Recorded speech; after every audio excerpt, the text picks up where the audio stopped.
अस्सलाम वालेकुम जी, कैसे हैं आप सब? मैं ठीक, शुक्र अल्हम्दुलिल्लाह। दुआ करते हैं आप भी माशाल्लाह ठीक-ठाक रहें, खुश रहें। वालेकुम जी। ਵੇਖੋ ਜੀ ਚਾਂਦੀ ਚਾਂਦੀ ਚਣ ਚਾਂਦੀ ਹੋਈ ਪਈ ਏ ਤੇ ਮੌਸਮ ਬੜਾ ਹੀ ਠੰਡਾ ਏ।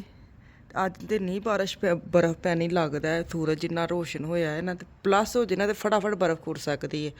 ਤੇ ਬੱਚੇ ਅੱਜ ਗਏ ਨੇ ਸਕੂਲ। 2 ਦਿਨ ਬੱਚੇ ਸਕੂਲ ਨਹੀਂ ਗਏ। ਇੱਕ ਦਿਨ ਤੇ ਵੈਸੇ ਸਕੂਲ ਬੰਦ ਸੀ, ਦੂਸਰੇ ਦਿਨ ਵੀ ਬੱਚਿਆਂ ਨੂੰ ਸਮਝ ਨਹੀਂ ਸੀ ਆਉਂਦੀ ਕਿ ਸਕੂਲ ਖੁੱਲ੍ਹਣਾ ਹੈ ਕਿ ਨਹੀਂ ਖੁੱਲ੍ਹਣਾ, ਕਿਉਂਕਿ ਪਹਿਲੇ ਦਿਨ ਵੀ ਨਾ ਬੱਚੇ ਸਕੂਲ ਗਏ ਨੇ ਤੇ ਉਹਨਾਂ ਨੇ ਵਾਪਸ ਘੱਲੇ ਨੇ। ਤੇ ਅੱਜ ਬੱਚੇ ਗਏ ਨੇ, ਅੱਲਾ ਖੈਰ ਕਰੇ। मैं खाना शाना बनाना शुरू करता है। चलें जी, जंज दा मौसम होया ते ਉਂਝ ਦੀ ਅੱਜ ਬਣਾਉਂਦੇ ਆ ਖਾਣੇ ਦੀ ਤਿਆਰੀ ਕਰਨੇ ਆ। ਫਿਸ਼ ਉਸ ਦਿਨ ਮੈਂ ਲੈ ਕੇ ਆਈ थी पाकिस्तान मार्केट से, मैं ਕੱਢ ਕੇ ਰੱਖੀ। अच्छा 4 पीस ने मिला, 10 ਤੋਂ 12 यूरो ਦੀ ਹੋਣਾ ਇੱਕ ਪੈਕਟ। अच्छा ਇਹਨੂੰ मैं मुझे ना मैसेज आया था कि जब आपने ये बनानी है ना ਤੁਸੀਂ ਸਾਡੇ ਨਾਲ शेयर करनी, तो मैं करने लगी आपके साथ शेयर। होने लिख लियो। मैं हल्की हल्की जो लाल मिर्च ना वो तोड़ रही हूँ दोनों साइडों से, हल्की हल्की लगानी है। और नमक और हल्दी तीनों चीज़ें जो है ना वो हल्की हल्की आपने इनको लगा के 10-15 मिनट के लिए साइड पे रख देना है ना। कोई एडा मुश्किल काम नहीं, कुछ भी नहीं करना। साफ़ सुथरी फिश है ना, इनू अजवाइन लानी ना लेमन लाना, कुछ नहीं।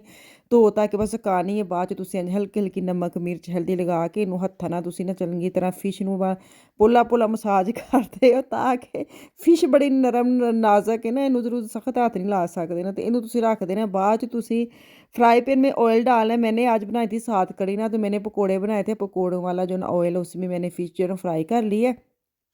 दोनों साइड से पका लेंगे। फिश एक ऐसी चीज़ है फटाफट आनन फानन ਜਿਹੜੀ ਚੀਜ਼ ਪੱਕਣ ਵਾਲੀ ਵੀ ਕੋਈ ਚੀਜ਼ ਹੁੰਦੀ ਨਾ, ਉਹ ਫਿਸ਼ ਵੀ ਐਸੀ ਹੈ। ਇਹਨੂੰ ਬਸ ਨਾ ਹਲਕਾ ਹਲਕਾ ਤੁਸੀਂ ਫਰਾਈ ਕਰਨਾ ਹੈ ਤੇ ਨਰਮ ਰੱਖਣਾ है हथ ਜਿਹੜਾ ना, क्योंकि ਇਹਦੇ ਨੂੰ ਤੁਸੀਂ मैं ना क्या कहते हैं चिमटे के साथ उसको उलट पुलट कर रही थी। ਉਹਦੇ ਨਾਲ ਵੀ ਉਹ बेचारी टूटन भजन लग पई सी। तो अच्छा जी मैंने लिया टमाटर अदरक लहसुन हरी मिर्च तीनों का मैंने पेस्ट बना लिया है। तो मेरे पास टमाटर एक ही छोटू सा निकला था। इसके बाद मैं टमाटो पेस्ट डाल लूँगी। मैंने कहा चलो कोई नहीं, इन्हें मैं सारे ਨੂੰ ਇਕੱਠੇ ਹੀ ਪਾ ਕੇ ਨਾ ਗ੍ਰਾਈਂਡ ਕਰ ਲਿਆ। ਮੈਂ ਕਿਹਾ ਕੀ ਵੱਖਰਾ ਵੱਖਰਾ ਪਾਉਣਾ ਹੈ, ਇੱਕ ਵਾਰੀ ਪਾਓ ਤੇ ਕੰਮ ਨਿਬੇੜੋ। ਤੇ ਇਹਦੇ ਵਿੱਚ ਥੋੜ੍ਹਾ ਜਿਹਾ ਪਾਣੀ ਪਾ ਕੇ ਨਾ ਪੇਸਟ ਜਿਹੀ ਬਣਾ ਲਈ ਸੀ। ਹੁਣ ਅਸੀਂ ਆਉਂਦੇ ਹਾਂ ग्रेवी वाले पासे, क्योंकि मैं फ्राई जी ना मैनू ज़ाती तौर पर फिश जो ना मेरे घर में सिर्फ मैं खाती हूँ और मेरे मियाँ जी खाते हैं। मियाँ जी मेरे खाते हैं ऐसी ही, उनके लिए बना रही हूँ ग्रेवी वाली, मुझे पसंद है फ्राई। तो अभी इनको मैंने हल्का हल्का मैंने बोला ना ऑयल में बस करना है और उसको निकाल के करूँगी साइड पे। फिर इनकी बनाने की ग्रेवी बनाने की तैयारी शरी करने है ना। अच्छा जैन का मौसम में ना खाना तो बड़ा मज़ेदार बनता है, इंज दा दिल भी करता, लेकिन नाल कोई फिश खाने वाला होए ना, फ्राई फिश ऐसी चीज़ है जो बहुत सारे लोग इकट्ठे होना फिर गरम गरम बन के गरम गरम मिल के खाना फिर बड़ा मज़ा आता है। तो चलो जी, हुण तुसीं ग्रेवी की तैयारी करने गल्लां बातां होंदियां रह। मैंने ऑयल डाला है, वो जो मैंने बनाई थी ना पेस्ट वो मैंने डाल दी है।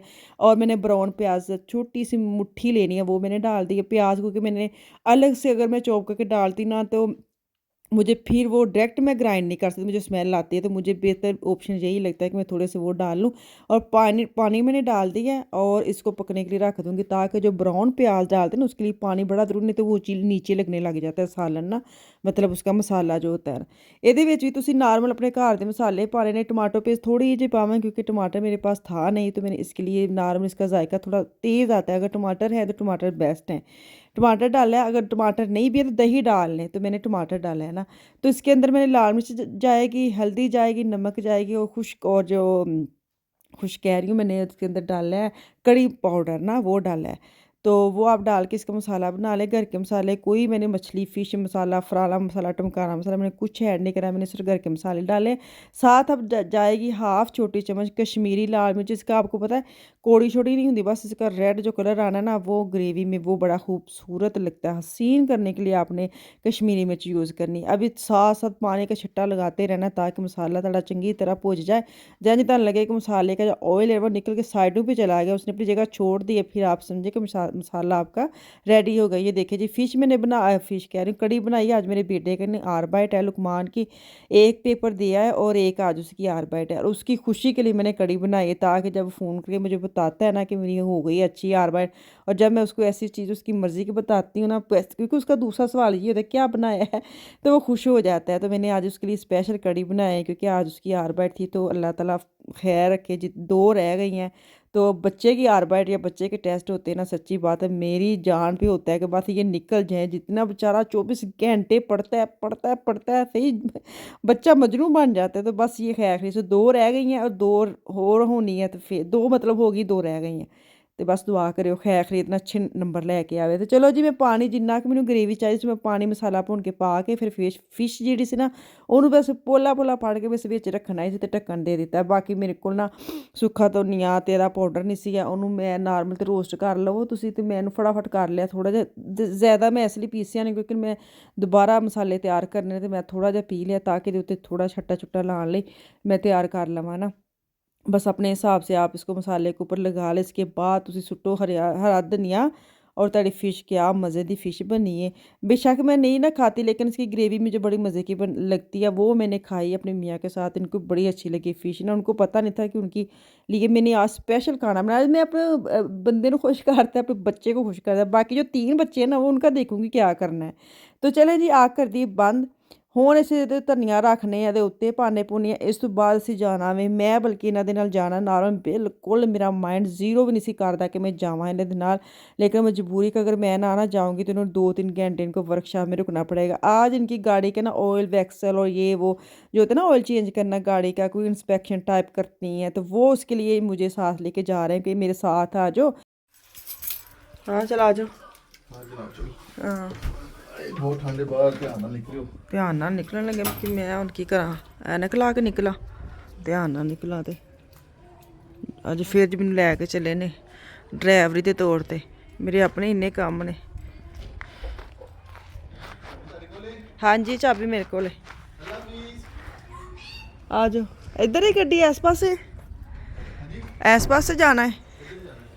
ਚਲੋ ਜੀ, ਅੱਜ ਇਹਨਾਂ ਦੀ ਕੋਈ ਪਤਾ ਨਹੀਂ ਕੀ ਕਰਵਾਉਣਾ ਇਹਨਾਂ ਨੇ, इंस्पैक्शन करवानी गड्डी दी, तो छड्डन जाना है तो मैं नाल चलनी हाँ।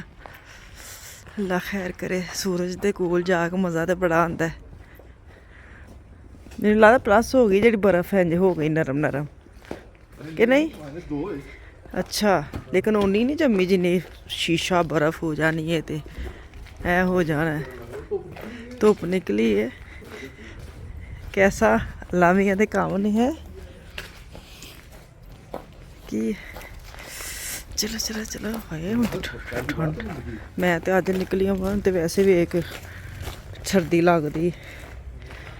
चलो जी बिस्मिल्लाह,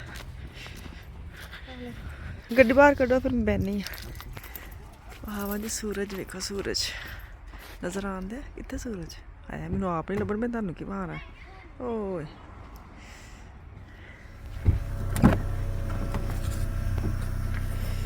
ਲੱਭ ਗਏ ਸੀ ਬਾਹਰੋਂ ਪਾਣੀ? ਹਾਂ ਪਾਣੀ ਬਾਹਰ ਪਿਆ ਸੀ। ਹਾਂਜੀ ਹਾਂ -2 ਹੋਏ। ਹਾਂ ਨਹੀਂ ਲੱਗਣ ਦਿਆ, ਥੋੜੀ ਦੇਰ ਲੱਗਦਾ ਵੇ ਕਿ ਮੌਸਮ ਨਹੀਂ ਏਡਾ ਠੰਡਾ ਬਾਅਦ ਚੋਂ ਵਹਾਂਦਾ ਮੌਸਮ ਕਿ ਮੈਂ ਹੈ ਵਾ। ਆਹੋ ਅੱਲਾ ਜੀ, ਸੜਕਾਂ ਤਾਂ ਸਾਫ਼ ਕਰ ਛੱਡਦੇ ਨੇ, ਗਲੀਆਂ ਛੋਟੀਆਂ ਛੋਟੀਆਂ ਚ ਬੁੱਤਾ, ਮੈਨੂੰ ਲੱਗਦਾ ਕੰਮ ਖਰਾਬ। ਚਿੱਟੇ ਚਿੱਟੈਨ ਆਇਆ ਵਿਚਾਰੇ ਦੀ ਗੱਡੀ ਕਿੱਥੇ ਆ ਕੇ ਖਰਾਬ ਹੋਈ ਕਰਾਜ਼ਲ ਦੇ ਉੱਤੇ। ਕਿਹਦੀ? ਅੱਛਾ ਉਹ ਸਾਹਮਣੇ ਜਿਹੜਾ ਵੀ ਏ ਨਾ ਉਧਰ ਜੋਗਾ ਨਾ ਉਧਰ। ਚਲੋ ਜੀ ਬਿਸਮਿਲ੍ਲਾ ਕਰਕੇ ਅਸੀਂ ਹੁਣ ਟੁਰ ਪਏ ਹਾਂ ਤੇ ਦੂਰ ਹੀ ਜਾਣਾ ਸੀ, ਕੋਈ 15 ਮਿੰਟ ਦਾ ਰਸਤਾ ਸੀ, ਉੱਥੇ ਪਹੁੰਚ ਗਈਆਂ। ਸ਼ੁਕਰ ਕੀਤਾ ਸੂਰਜ ਤੇ, ਬੜੀ ਖੁਸ਼ੀ ਹੋਈ ਸੀ, ਪਰ ਅੱਖਾਂ ਮੇਰੀਆਂ ਉਹਨੇ ਡੋਡੀਆਂ ਕਰ ਛੜੀਆਂ ਨੇ। ਮੈਂ ਤੇ ਪਹੁੰਚ ਗਈ ਹਾਂ, ਉਹ ਗਏ ਨੇ ਅੰਦਰ ਹੁਣ ਗੱਡੀ ਦੇਣ, ਬਲਕਿ ਉਹ ਆ ਹੀ ਗਏ ਨੇ। ਮੈਂ ਹੁਣ ਉਸ ਪਾਸੇ ਜਾਵਾਂ। ਤੋਬਾ, ਗੱਡੀ ਚਲਾਉਣੀ ਬੜੀ ਔਖੀ ਲੱਗਦੀ। ਕੀ ਬਣਿਆ ਜੇ ਦੇ ਆਇਓ? ਆਹ ਦੇਖ ਰਹੇ ਹਾਂ ਕਹਿੰਦੇ 4:30 ਵਜੇ ਮਿਲਣੀ ਹੈ 3 ਵਜੇ। ਹੁਣ ਨਹੀਂ ਮੈਂ ਆਉਣਾ, ਹੁਣ ਕਮਾਨ ਨੂੰ ਨਾਲ ਲਿਆਇਓ। ਕਮਾਨ ਆ ਗਿਆ ਘਰ? ਆਂਦਿਆਂ ਘਰ ਮੈਂ ਨਹੀਂ ਆਣਾ ਬਾਬਾ, ਅੱਖਾਂ 'ਚ ਇੰਨਾ ਸੂਰਜ ਪਿਆ ਇਹਨੇ, ਐਡੀ ਔਖੀ ਗੱਡੀ ਚੱਲੀ ਹੈ।